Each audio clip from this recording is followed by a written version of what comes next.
Apareciste, te dormiste en la anterior clase, ¿no? Ayala, ¿Cómo? te dormiste en la anterior clase. Algo, pues, así Mm, es. Gracias. ajá. Bueno, vamos. Entonces, acá solo me falta remarcar, conocer las reacciones adversas. Tan importante conocer el efecto farmacológico del antibacteriano como sus reacciones adversas. ¿Qué debo saber elegir según mi paciente si necesito un bactericida o si necesito un fármaco bacteriostático? ¿Ya? Eso es importantísimo. El espectro antibacteriano, por ejemplo, si yo tengo una infección por Escherichia coli urinaria, ¿le podré dar una penicilina sódica? Que yo les dije que su espectro es para cocos y bacilos gram positivo y los cocos gram negativo. ¿Será que va a ser útil aunque yo le dé la dosis máxima? Doctora, ¿me deja grabar, por favor? Ya. ¿Quién Jenny. habló? ¿Colque? Sí, doctora. Listo, Jenny. Bueno, Gracias. entonces, fíjense que aquí es tan importante saber el espectro. Tengo que saber esa infección urinaria, porque germen usualmente debe ocurrir siempre gram negativo. Entonces, mi antibacteriano deberá cubrir gram negativo. Siempre dentro de los antibacterianos el que tenga menores gram. Y cuando hablamos de costo, ¿saben cuál es el mejor medicamento para el paciente? El fármaco que el paciente puede pagar. Si tú sabes que no va a ir a comprar la marca que tú indicaste, ¿cuál es el mejor fármaco? De todos los que le dé, el más económico. Eso es siempre así. No estoy hablando de más económico porque sea un genérico. Si vos sabes que probablemente no trae la concentración, no digamos, pero dentro de los fármacos que puedes usar, el mejor fármaco es el que puede pagar el paciente. ¿Ya? Bien, eso de modo general. Ahora vamos a entrar a mecanismos de acción. Mecanismos de acción antibacteriano, vamos a estudiar 5, aunque los libros dicen 4. Inhibe síntesis de pared celular. Si esta pared celular de mi bacteria ya está formada, una célula mamá, yo no puedo inhibirle su pared, porque ya está formada. Entonces, pregunta del millón. ¿A quién yo le puedo inhibir su síntesis de pared? A la célula hija. O sea que la célula que ya tiene la síntesis de pared formada, no le voy a hacer nada, así como están escuchando. ¿A quién yo voy a actuar? Sobre las células que ella va a formar, porque a ella le está sintetizando la pared. Cuando hablo de sintetizando la pared, significa que la pared bacteriana está formada por aminoazúcares, se llaman aminoazúcares porque son aminoácidos unidos a azúcares. N-acetilmurámico, N-acetilglucosamina, no importa, no voy a entrar en detalle de la composición. Simplemente saber que son azúcares y son aminoácidos. Pero acá, ¿qué ocurre? Este es un azúcar, este es un aminoácido, este es otro. Fíjense que está de diferente colorcito ahí. Resulta que acá tienen que unirse, tiene que ser soldado, tiene que usar un cemento. ¿Quién hace esta unión acá entre aminoazúcares y aminoácidos? Es una enzima que se llama transpeptidasa. Ella hace la llamada transpeptidación. ¿Ok? Al hacer la transpeptidación queda sellado. Pero si viene mi fármaco y bloquea a la transpeptidasa, estas uniones son lábiles. Y una bacteria, por todo lo que tiene dentro de ella, es osmóticamente activa. Si la pared es permeable, porque no se selló bien, como ella es osmóticamente activa y está más concentrado que en el exterior, ella va absorbiendo agua hasta que llega un momento que estalla, como un globo que le pones agua hasta que se estalla. Ese es el mecanismo de acción de los antibacterianos que inhiben síntesis de pared celular. ¿Qué tienen que saber? Que va a ser para las células hijas. Es por eso que nunca debe combinarse un fármaco que inhibe síntesis de pared celular con un fármaco que sea bacteriostático, porque el bacteriostático va a evitar que la bacteria se multiplique. Más un fármaco que inhibe síntesis de pared celular, ¿yo qué necesito? Bacterias en crecimiento. Si las bacterias no están en crecimiento, no tengo el mecanismo de acción. ¿De acuerdo? Nunca combinar bactericida con bacteriostático. Eso es un concepto básico. Segundo concepto, Cuando se forma esta pared celular, son varias etapas. Se forma dentro de la célula madre y después toda esa composición va hacia el exterior a formar la célula hija y ahí viene la transpeptidasa y viene todo. O sea que son diferentes etapas. Ustedes pueden leer en el libro si justo inhibe a la proteína que transporta la pared o justo inhibe la formación del azúcar o la transpeptidación, no importa. A todo ello le vamos a llamar inhibición de síntesis de pared celular. Todo fármaco que inhibe síntesis de pared celular en su mecanismo de acción siempre es bacteriostático. Punto. No negociable. Bien. Se debe combinar con un bactericida, perdón. ¿Se debe combinar con un bacteriostático? No, nunca. Bien. ¿Hay diferentes etapas en síntesis de pared celular? Sí. Puede inhibir cualquiera de las etapas y son las diferencias a veces entre ellas. Inhibe síntesis de pared, siempre bactericida. Pregunto, ¿qué fármacos antibacterianos conocen que inhiben síntesis de pared celular? A ver quién me ayuda. Porque han estudiado un poquito de microbiología. Dime. Beta-lactámico. Betalactámicos. ¿Por qué se llaman betalactámicos y cuáles son?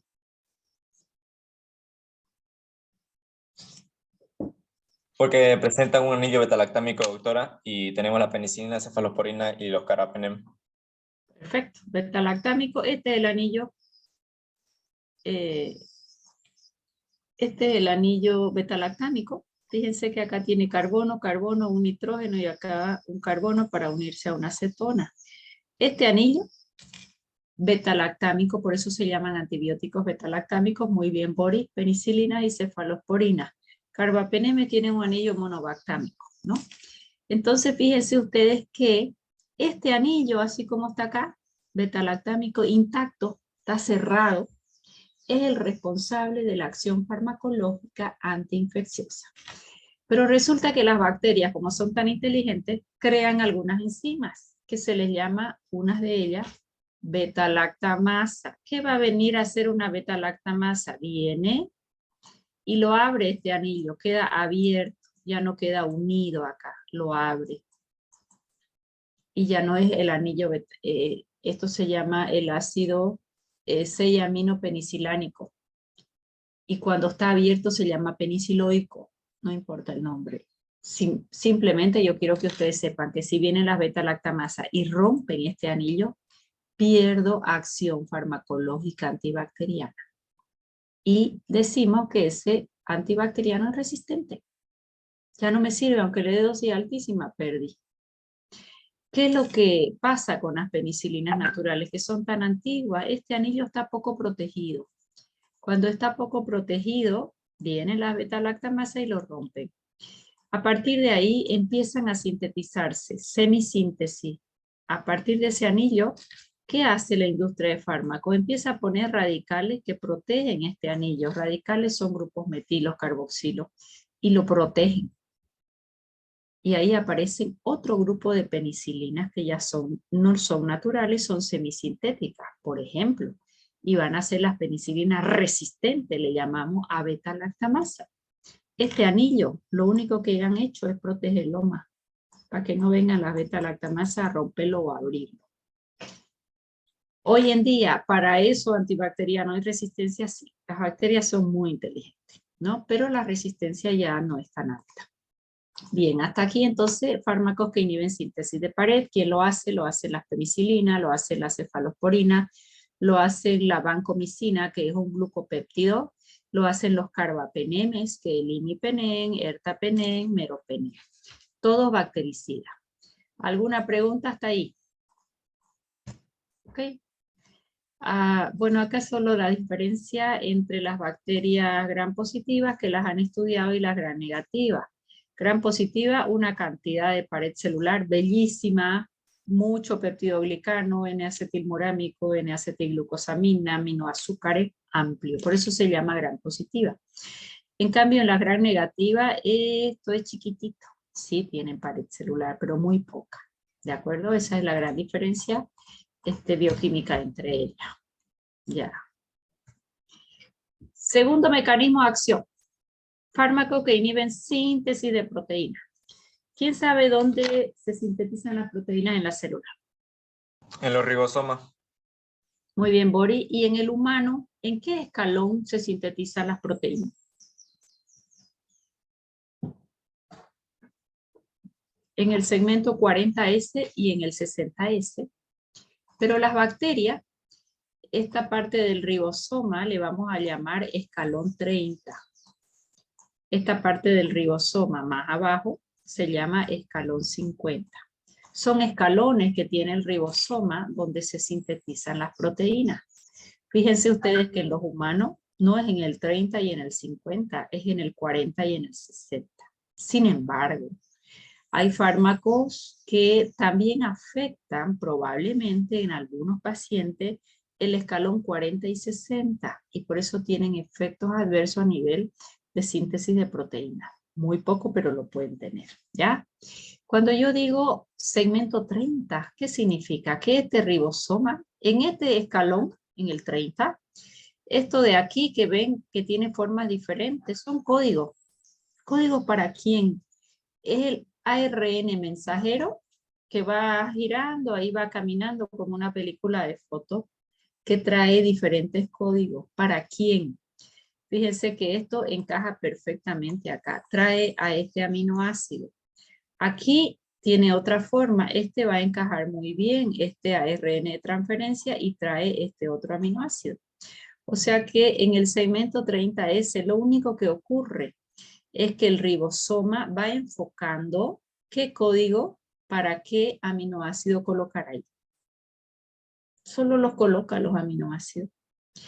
Mientras que en este segmento 50S, estos aminoácidos tienen que unirse ya fuertes unos con otros y muchos aminoácidos forman una proteína. Así se sintetizan las proteínas en el cuerpo.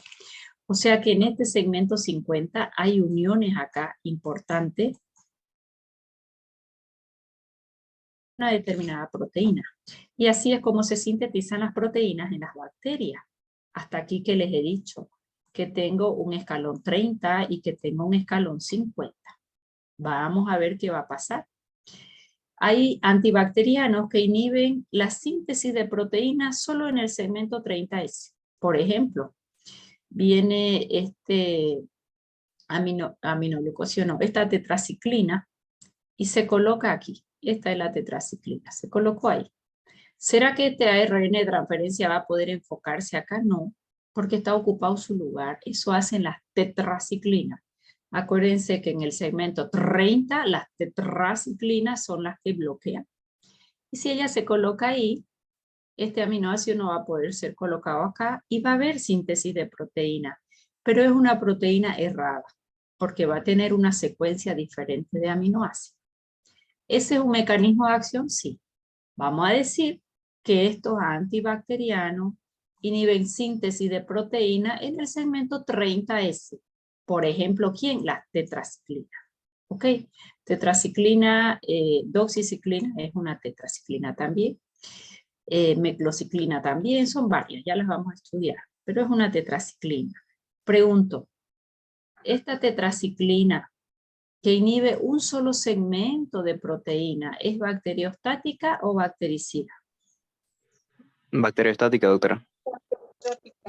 Teóricamente es bacteriostática y siempre decimos, si inhibe un solo segmento es bacteriostática.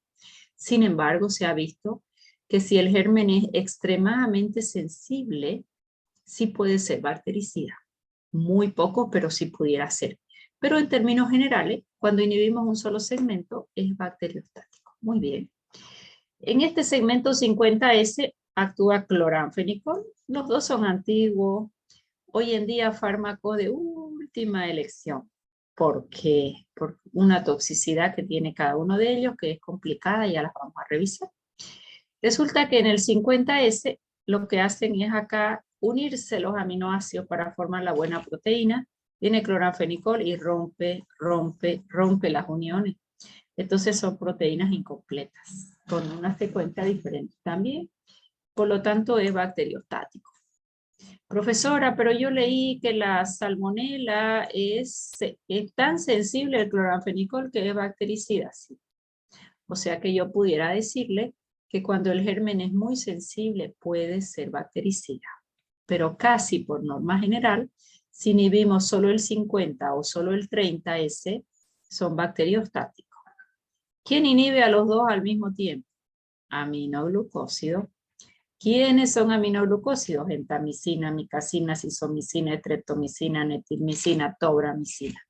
Todo ese grupo que ya lo vamos a estudiar. O sea que hasta aquí tenemos dos mecanismos de acción. Inhibimos síntesis de pared celular, bactericidad siempre. Inhibimos un segmento de síntesis de proteína, el 30 o el 50, generalmente bacteriostático. Pudiera ser para algún germen muy sensible bactericida. Si inhibo los dos segmentos, siempre bactericida. ¿Quién lo hace? Aminoglucósidos. ¿Quedó clarito? Sí, doctora. Muy básica la clase. Esto ya lo saben. Paso más rápido. ¿Va bien? ¿Ya lo habían revisado? ¿Qué me dicen? A ver, José, ¿qué dice? Está bien, doctora. ¿Sí? Ya. Sí, está explicando bien. Ok. Bueno, acá eritromicina es un macrólido. Macrólido es la eritromicina, claritromicina, roxitromicina, citromicina. La vamos a revisar. ¿Saben qué hace en él? En el 50S activa. Inhibe síntesis de proteína el 50S y hacen que este ribosoma, que aquí tiene que ir avanzando para enfocar estos otros dos, lo deja quieto, no lo deja moverse. Entonces no puede sintetizar las proteínas y quedan erróneas. También es bacteriostático los macrólidos.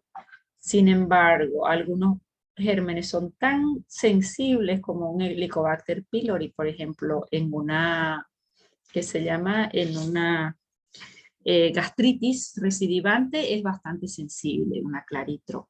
O estos macrólidos tienen una característica muy importante.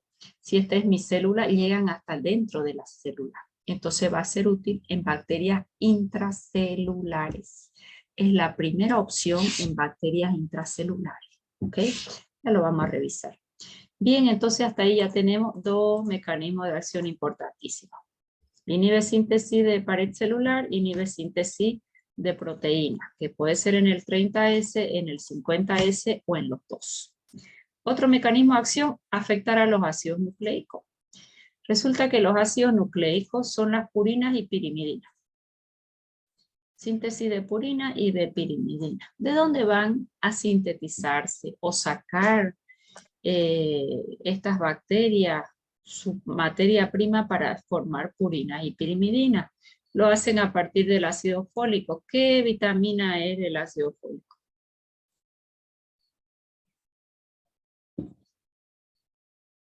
Vamos. 9. Pedro, de nuevo.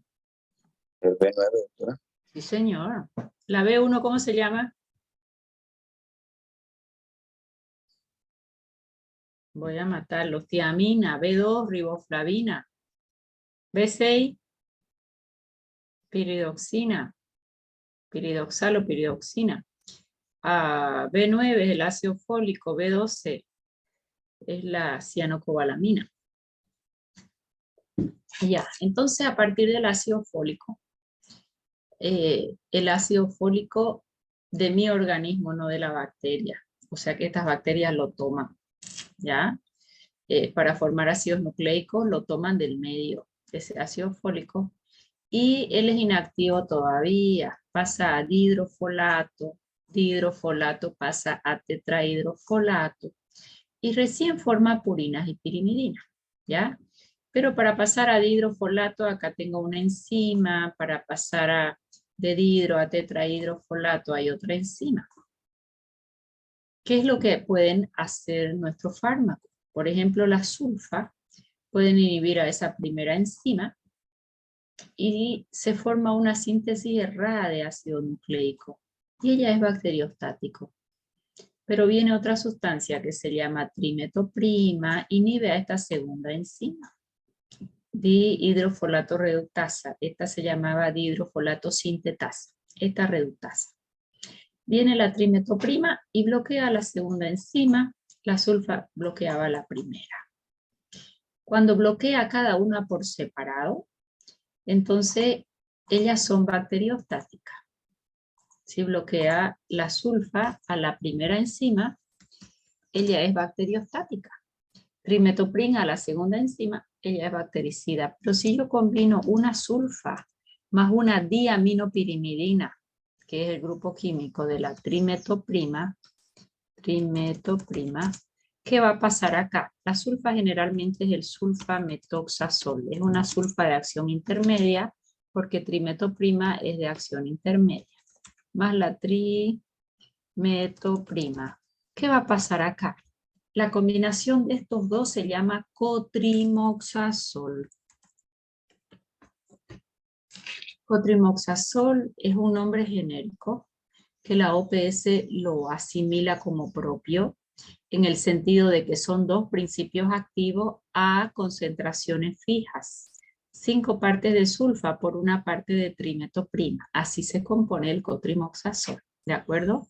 O sea que el cotrimoxazol, si bien es un nombre genérico, es la combinación de una sulfa con una trimetoprima a dosis fija. ¿Qué ventaja voy a tener acá en los ácidos nucleicos con el cotrimoxazol?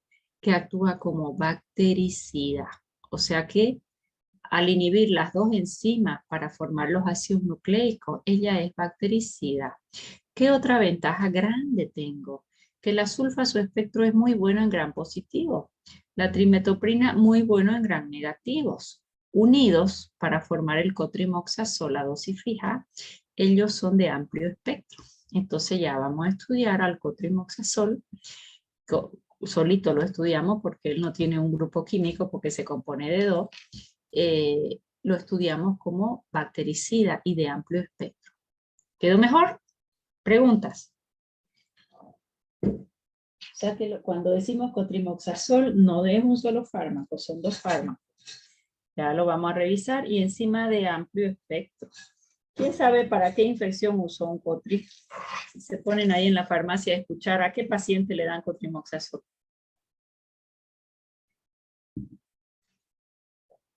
Vamos. Infección de vía respiratoria.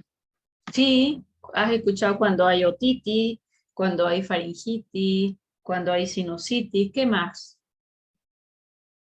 No es el ideal en vía respiratoria, pero es amplio espectro. Si yo sé que vía respiratoria es gram positivo, lo ideal es dar un gram positivo, una cefalexina, por ejemplo. A no ser que tenga sospecha que haya un gram negativo. Pero si lo usan, ¿y por qué les va bien? Porque para gram positivo y para gram negativo. Otra localización de infección. Infección de vía urinaria. Infección de vía urinaria, porque cubre Escherichia coli, cubre una Klebsiella, cubre un género Protus. Okay. ¿Qué más? Infección de vía urinaria, gastroenteritis, cuando creen que es una infección intestinal, a veces son transgresiones alimentarias. Pero fíjense, infección urinaria para una gastroenteritis, infecciones dérmicas, infecciones de vía respiratoria, colangitis. Ya, pudiera seguir. ¿Por qué puedo seguir? Para infecciones por las neumonías en pacientes HIV positivo, por neumocitis carini, porque encima cubre algunos intracelulares también. ¿De acuerdo? Entonces fíjense que su espectro es muy amplio y ella es bactericida. ¿Clarísimo? ¿Qué es mejor, dar uno de amplio espectro o uno de espectro reducido?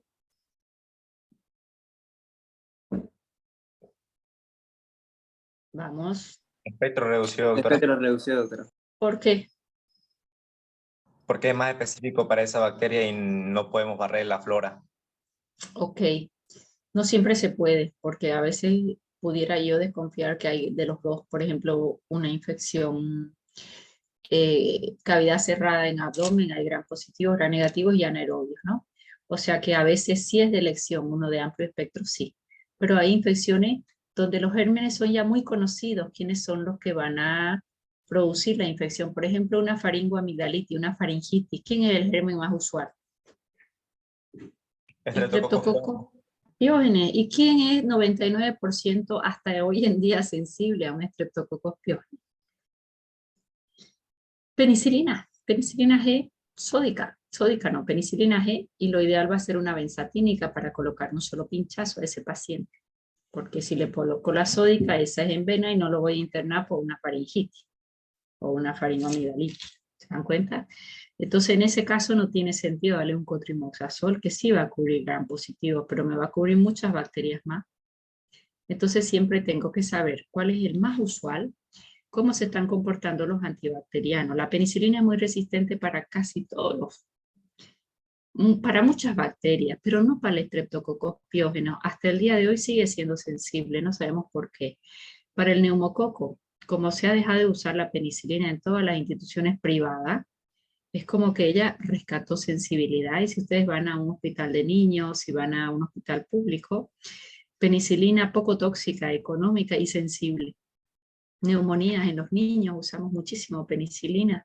¿Por qué? Porque si van a una clínica privada, es muy inusual que el pediatra dé una penicilina.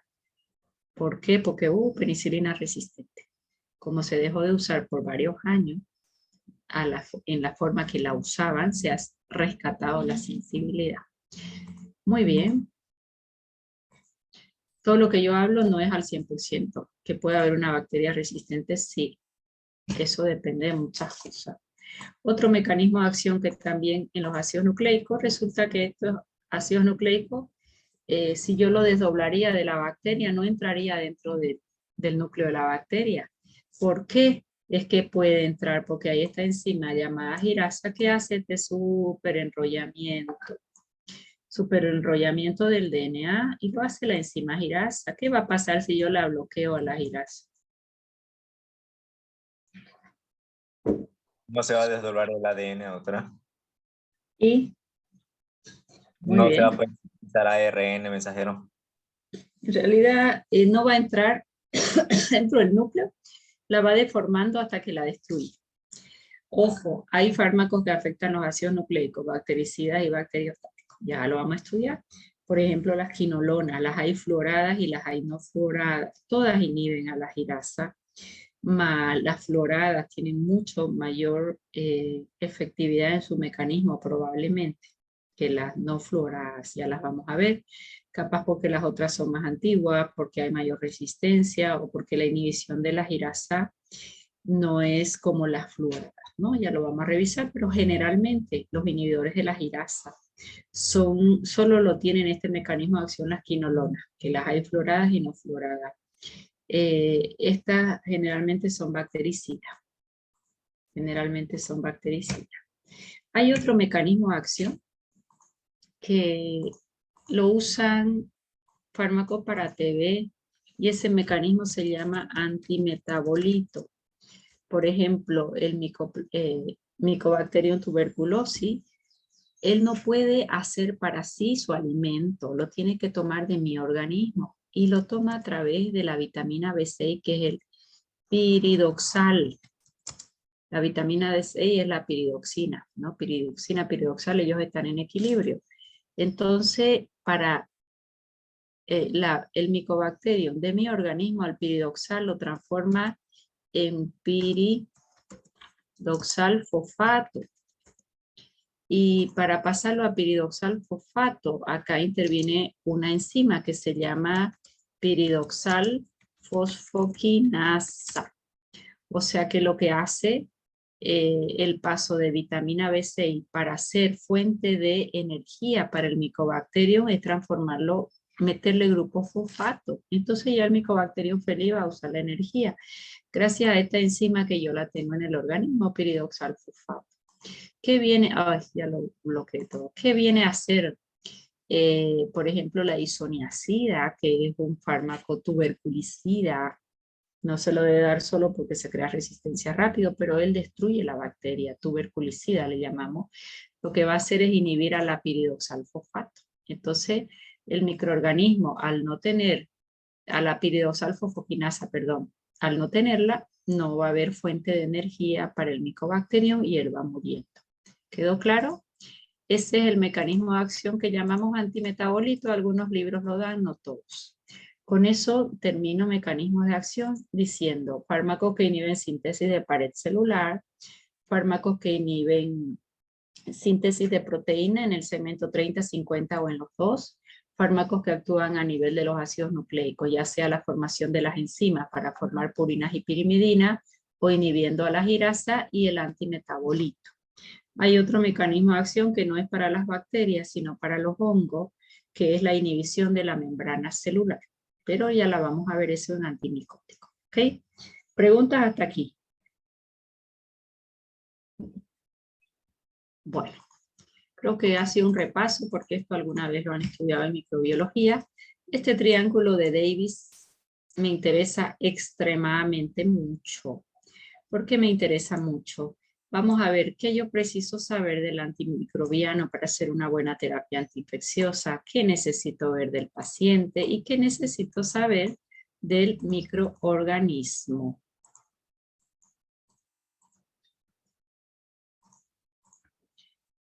Muy bien, este es el llamado triángulo de Davis, ¿ya? ¿Qué necesito saber del antimicrobiano? Si yo voy a la parte práctica, yo les voy a preguntar todo. Clasificación, mecanismo de acción, modo de acción, su espectro, dosis mínima y máxima, indicaciones, farmacocinética, interacciones, todo les voy a preguntar. Pero fíjense en la parte práctica que yo preciso saber siempre. ¿Para qué quiero saber el mecanismo de acción? Porque de acuerdo al mecanismo de acción voy a saber si es bactericida o bacteriostático para ver si le puedo dar a mi paciente o no. Concentraciones inhibitorias mínimas. No las necesito saber, las necesito interpretar. Saber qué significa, lo vamos a ver prácticamente. ¿Y qué significará CBM? Si esto es concentración mínima inhibitoria. Concentración mínima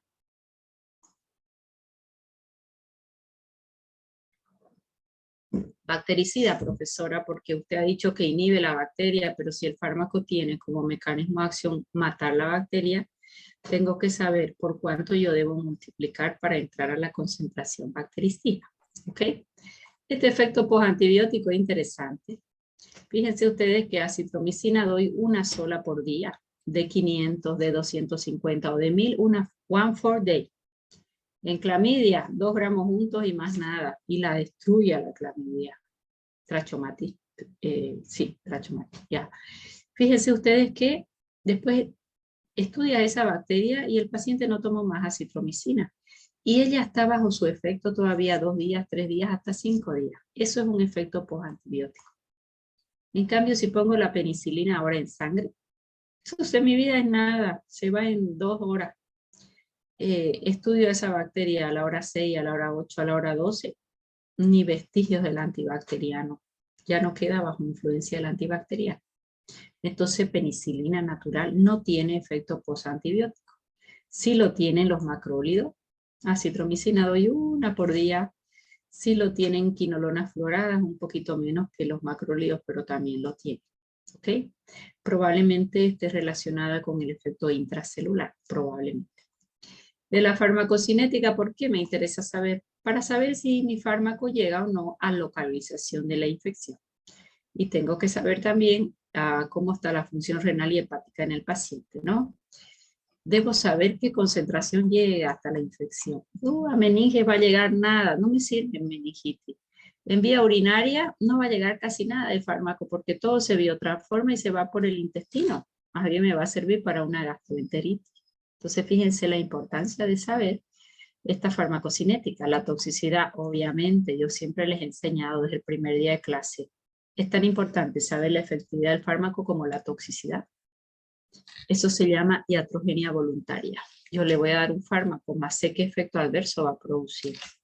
Por ejemplo, ahora cuando doy acitromicina, cuando veo la necesidad de usar en COVID, pese a que él es antibacteriano, se ha visto que tiene un efecto antiviral.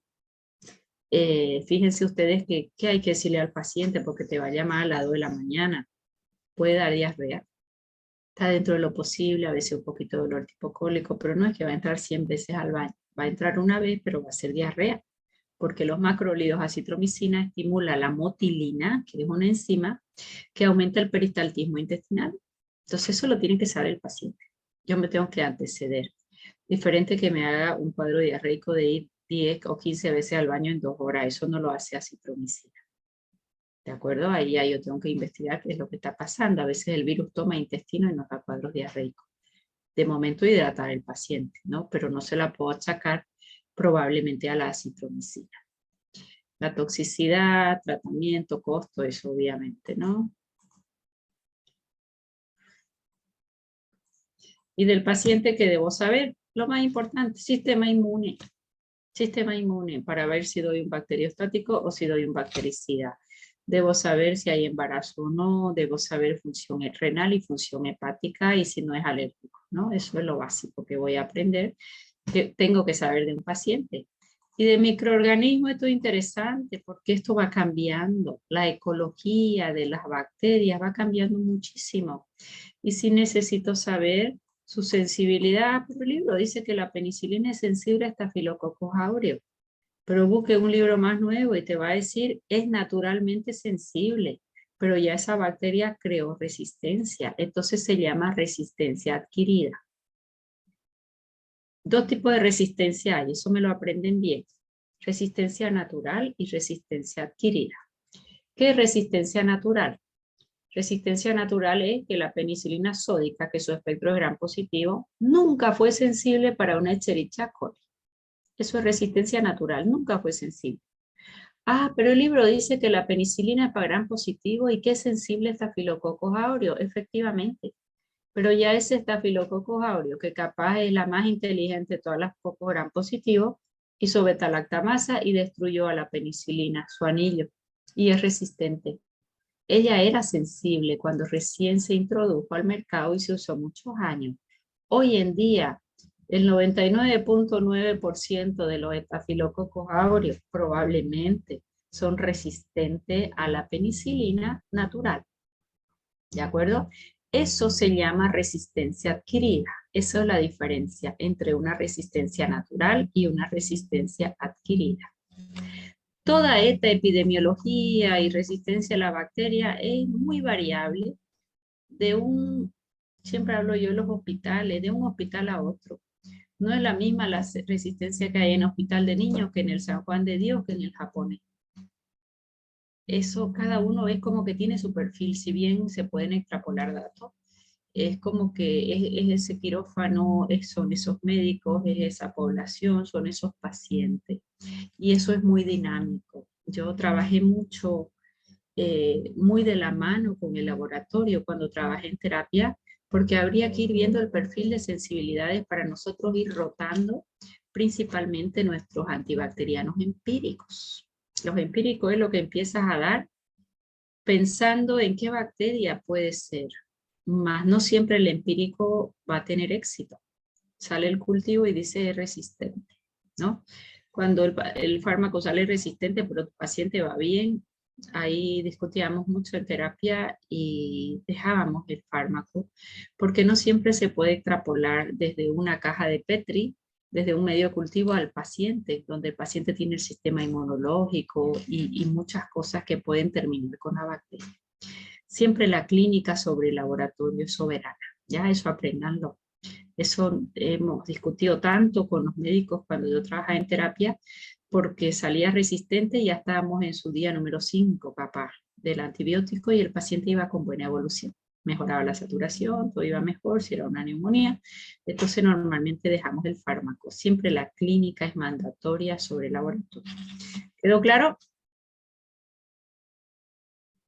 Bueno, hasta aquí generalidades.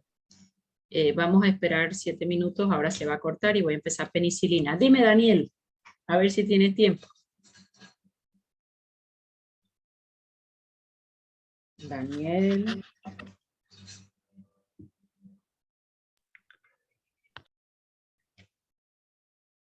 Doctora, era una pregunta sobre el CMB. Es que no comprendí bien. No te preocupes, ahorita cuando entremos a penicilina vamos a ver ejemplos reales, ¿ya? Y los que puedan tener la guía farmacoterapéutica